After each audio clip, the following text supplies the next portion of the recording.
Eh bien, salut à tous, la famille, c'est Nietzsche et on se retrouve pour cette vidéo. On va réagir avec le frérot Karoma et on se retrouve avec le frérot. Comment tu vas aujourd'hui, frérot, et comment va tout le peuple marseillais aujourd'hui? Salut les gars, salut Nietzsche. Tranquille ou quoi? Tranquille, les gars, on est là. Donc là, les gars, là, c'est la trêve, mais on parle quand même de l'Olympique. Donc là, aujourd'hui, on va réagir à la déclaration de Roberto De Zerbi. Et franchement, il a parlé à cœur ouvert. Et, et c'est là, tu vois que le mec, il est content d'être à Marseille. Et franchement, il a parlé à cœur ouvert. Et ça se voit que, tu vois, le mec, il dit ce qu'il se pense. Et en plus, il est très, comme on dit, il est très humble et il est très, comment on dit ça, très respectueux. Donc, on va commencer de suite par la première déclaration de Roberto De Zerbi. Donc, De Zerbi sur l'OM. Je ne sais pas si je suis l'entraîneur idéal pour eux, mais c'est le lieu idéal pour moi. Donc, il dit que moi, je ne suis pas sûr si je suis l'entraîneur idéal pour Marseille, mais pour moi, c'est le lieu idéal. Genre l'ambiance, etc. Parce que lui, c'est un ultra, c'est un ancien ultra, donc il a cette truc proche avec les supporters. Et comme à Marseille, entre supporters, on est proche, eh ben, il dit que pour moi, c'est le lieu idéal. Et moi, je suis d'accord, je suis d'accord. Et franchement, il parle très humble. Il dit que je suis pas sûr que je vais être le coach idéal pour l'OM, mais pour moi, c'est le lieu idéal. Donc moi, je suis d'accord avec lui. Et franchement, il parle avec le cœur et il dit que, tu vois, je suis content d'être ici. Donc, franchement, c'est un régal. Et toi, qu'est-ce que t'en penses de cette déclaration? Ah, il a tout dit, de toute façon, c'est très bien. Un mec comme De Zerbi, un mec sanguin, le mec c'est un Italien, tu vois, il vient d'Italie, un mec sanguin, un mec Mhm. qui vit, tu vois, il vit avec le public et tout. Comme il a dit, hein, de toute façon, c'est un club pour lui, c'est l'endroit idéal pour lui. Et de toute façon, nous, regarde, de toute façon, tous les coachs qui étaient entre guillemets, tu vois, un peu mou et tout à l'OM, Mhm. ça a jamais marché. Ça a jamais marché. Regarde, Marcelino, il y en a plein d'autres, hein, des coachs mous. Mais tu vois, des coachs à la De Zerbi, sanguins, tu vois, qui donnent tout. Sur le terrain, il est là, il crie, tu vois, il est à fond. Ça a toujours marché. Oui, oui, bien Et sûr, comme oui. il a dit, hein, c'est le lieu idéal pour lui. Et ouais, voilà, donc voilà. Donc ensuite, De Zerbi qui nous dit, le Ritro à Rome, c'est probablement la plus belle chose que j'ai faite, celle qui me ressemble le plus. J'ai fait trois réunions, une où on le confiait les sentiments négatifs que nous ressentions au Vélodrome. Après, chaque joueur a raconté les valeurs dans lesquelles il s'identifiait. Pour finir, nous avons montré une vidéo des supporters au Vélodrome pour qu'ils comprennent qu'ils sont devant eux. Donc déjà pour le truc des supporters, il a montré une vidéo pour montrer ce que vraiment c'est. Parce que tu vois, quand t'es dans le terrain, des fois, tu vois, t'as pas le temps de penser, tu vois, qu'il y a les supporters avec vous. Parce que tu vois, t'es concentré au match, c'est normal, tu vois. Mais, franchement, tu vois, c'est une bonne idée parce que il leur a montré et il dit que le stage à Rome, c'est un truc bien. Normalement, il devait aller, mais comme ça a été reporté parce que le Classico a été reporté, donc ils ont annulé le truc. Mais il dit que le truc à Rome, tu vois, qu'ils ont fait l'année passée, il dit que c'est le meilleur truc parce que tu vois, ça a permis de vider l'esprit et de changer d'air. Et tu vois, des fois, tu vois, quand tu changes d'air, tu vois, ça te fait du bien, on va dire. Et moi, je trouve que c'est très bien ce qu'il dit là. Moi, je suis d'accord avec lui. Ouais, de toute façon, on le voit sur le documentaire qu'ils ont sorti, l'OM. Tu vois, il y avait la période où il y avait un petit coup de mou, tu vois, où il n'y avait pas trop les résultats. Le club, c'était un peu compliqué. Ils ont fait ce voyage à Rome et tu vois, dans le Ça a documentaire, hein, changé. tout ce qu'ils ont fait et tout, il y a une cohésion de groupe et tout. Il y a tout qui a changé, hein. Et on le voit dans le documentaire, on le voit très bien. Bien sûr. Et ouais, je pense qu'ils ont trouvé un peu, c'est comme le cri de guerre, tu vois, qu'il y a dans le vestiaire. Qui c'est mot. Euh, qui c'est à moi, ouais, tu vois, c'est ce truc-là, c'est né à Rome, tu vois, ce truc-là. Mhm. Et ouais, je pense que c'est un truc qui a tout changé hein, la saison dernière. Du coup, c'est un peu devenu son ingrédient, on va dire. Voilà, tout à fait.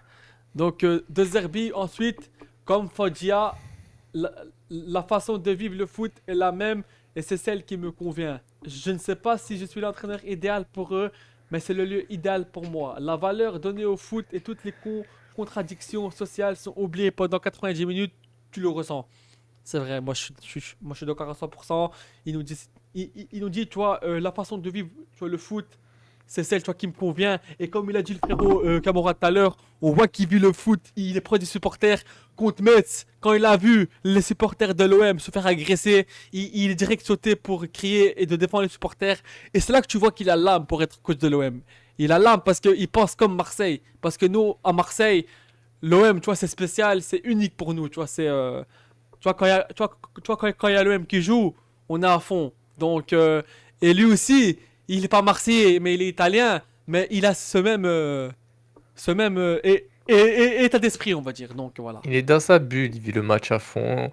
Comme tu as dit, on voit à Metz, quand les supporters ils sont fait agresser, il est direct allé. Contre le PSG, bon, sur l'action avec Robinho Vaz, je crois, il Mhm. prend le carton rouge, tu vois qu'il vit le match à fond, à 100%. Il est dans sa bulle quand il y a un match qui commence, il est dans le match. Après, tu serais bien à chaud comment il est de Zerbi, Ah oui, oui, sanguin à oui, c'est un gars, 100%. il est fou, ouais. Il vit le match à fond. Et ben c'est ça qu'on aime nous à l'OM, hein, tu vois, des mecs comme ça qui vivent le match, qui sont à 100% dans le match. Ah, on kiffe ça, nous. Ah oui, bien sûr, bien sûr. Nous, à Marseille, en fait, tu vois, tout ce qui est émotionnel, etc., nous, on aime ça, on aime ça. Après, comme il a dit, il y a des joueurs, tu vois, ils apprécient pas, enfin, ils apprécient pas trop, ils sont pas trop dans le style.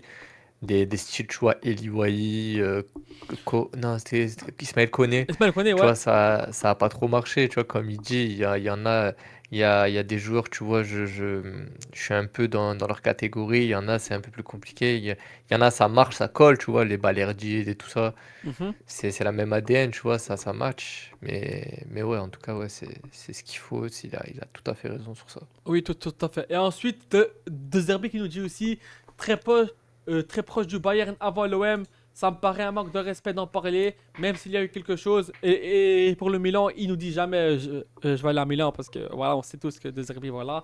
Mais pour le Bayern, il nous dit que c'est pas le moment d'en parler parce que c'est un manque de respect. Ce qui veut dire, c'est que il a à l'OM, mais parler d'un autre club, ça se fait pas. Il a raison. Et c'est là que j'aime bien ce coach parce qu'il est humble.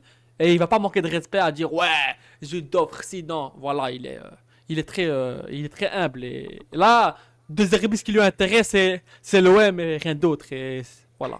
Bah, surtout quand tu vois l'état de l'effectif actuellement, il est dans sa deuxième année à l'OM. Là, actuellement, je pense, comme il a dit, il est dans sa meilleure période avec l'OM. Tout à fait. Donc bon, tu viens, tu colles des rumeurs comme ça de club.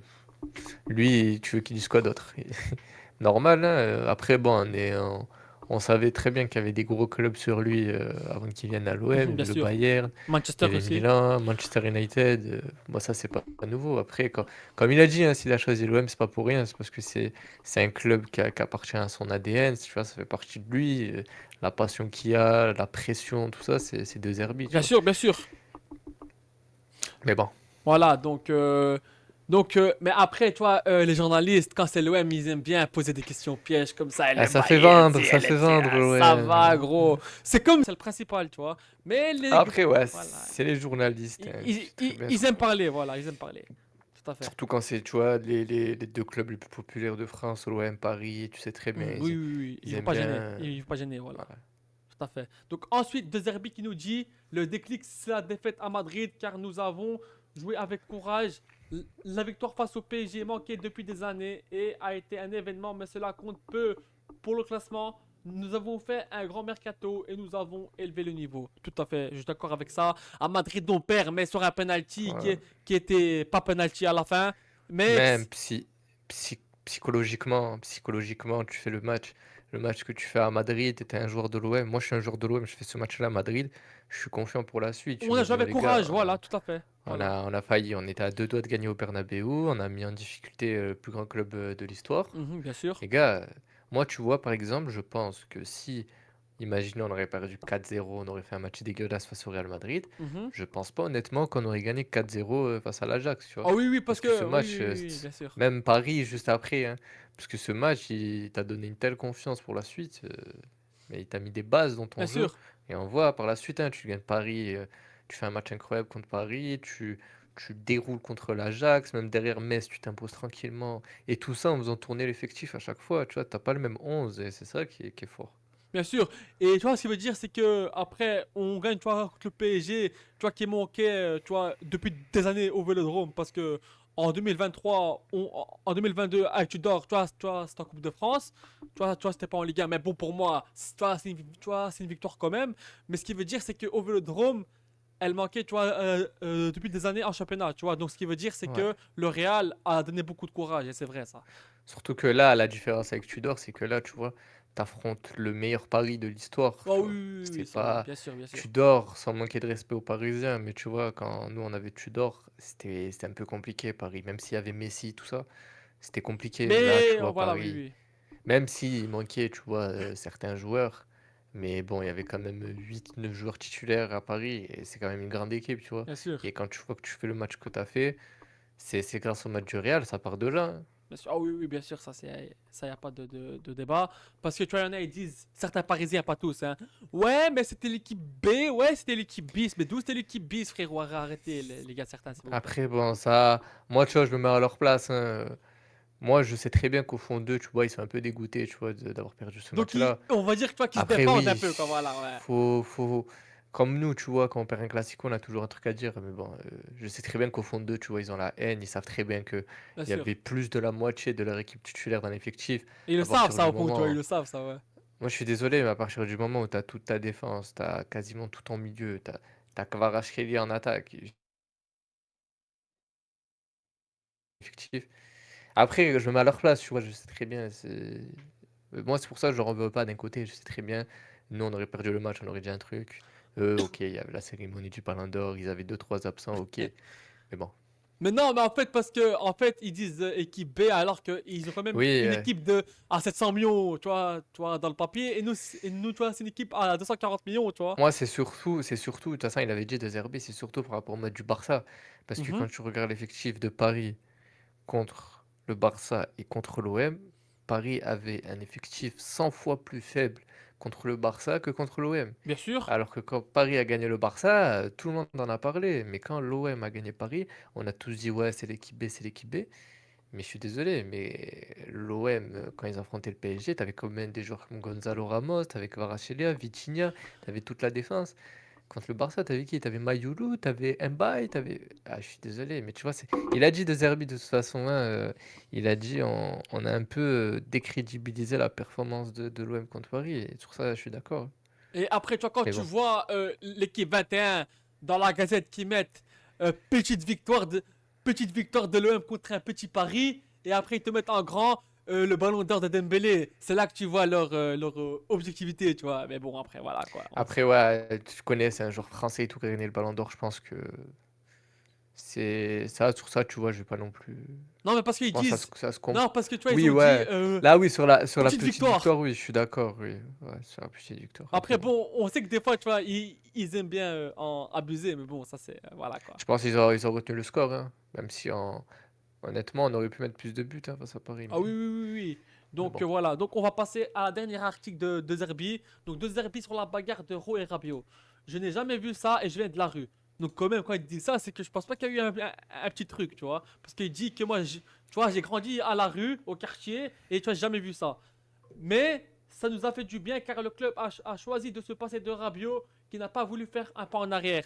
Parce que Longoria, il a dit quoi? Il a dit que la porte de mon bureau reste ouverte. Et De Zerbi, il a dit que si il s'excuse, c'est bon, c'est réglé. Mais alors, Longoria a voulu et Benassia lui faire un contrat de 2 ans et sa mère derrière le dos, elle parle avec le Milan.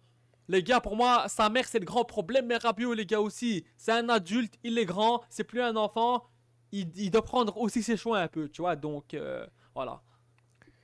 Après, on voit, tu vois, il y a deux parties, tu vois. Il y a la partie de la direction, Mhm. du coach et tout.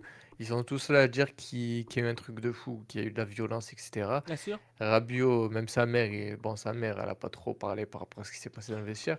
Mais Rabiot, là, il y a quelques jours, il a dit en équipe de France, il a dit, Mhm. moi, ça m'a choqué de pourquoi on m'a évincé. Il n'y a pas eu non plus quelque chose de fou. On dit des choses sur moi que, tu vois, je ne suis pas, tu vois. Genre, en gros, pour lui, il n'y a pas eu un truc de fou dans le vestiaire. Et tu vois, c'est là où j'en veux à Rabiot. Je me dis, tu vois, le mec, il va jamais se remettre en question, tu vois. C'est même pas, je Ouais, crache même ouais, pas ouais, dessus ou oui, quoi, oui, tu oui, vois. oui. C'est juste qu'à un moment donné. Et après, tu vois, comme il a dit de Zerbi, tant mieux, tant mieux, tant mieux. Parce que derrière, tu vois, ça a déroulé.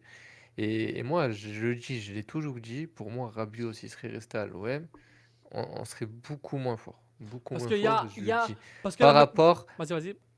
pour plusieurs raisons. Déjà, Rabiot, c'est un mec qui veut jouer en 10. C'est un mec qui C'est veut vrai. jouer en 10 quoi qu'il arrive. On l'a vu Mhm. cette année, à la prépa et tout. De Zerbi, il a fait jouer en 10. Et on a vu, il était catastrophique en 10. Du coup, Rabiot, il serait resté à l'OM, il serait resté dans ce rôle de 10. Et je suis désolé, mais Rabiot en 10, ça, c'est un joueur Ah en oui, moins. oui, oui, bien sûr, bien Je sûr. dis clair et net, c'est un joueur en moins. Du coup, avec ce départ de Rabiot, t'as renforcé ton milieu de terrain Il y a, avec O'Reilly, voilà. Vermeuren, et tu as vu, ça a apporté vraiment un équilibre sur le terrain. Et c'est pour ça que je le redis, pour moi, Rabiot, il serait resté à l'OM. Il aurait fait ses stats, il aurait fait Mais tu vois, pour moi, on serait beaucoup moins fort. Parce que là, on a un Vermeeren, on a un Aurélien qui monte en puissance. Le match de Vermeeren qui te fait contre l'Ajax. Tu Ouais. vois que ce petit, il a quelque chose. Parce qu'il est jeune, il a 20 ans. Il peut être encore plus fort, tu vois. Aurélien, frérot, il te fait. Aurélien, moi, j'aime beaucoup ce joueur et je pense qu'il va beaucoup apporter du côté de l'OM. Là, ce qu'il a montré pour l'instant, c'est un gros milieu de terrain, franchement. Et tu vois Ouais. qu'il a du potentiel entre les jambes. Donc, voilà. T'as un truc à rajouter pour la fin? Non, frérot, à part si t'as quelque chose à dire. Je pense qu'on a fait le tour. Donc voilà la famille OM, c'était moi et le poteau Karuma. Et je vais vous mettre en photo sa chaîne TikTok. Allez tous vous abonner à la famille.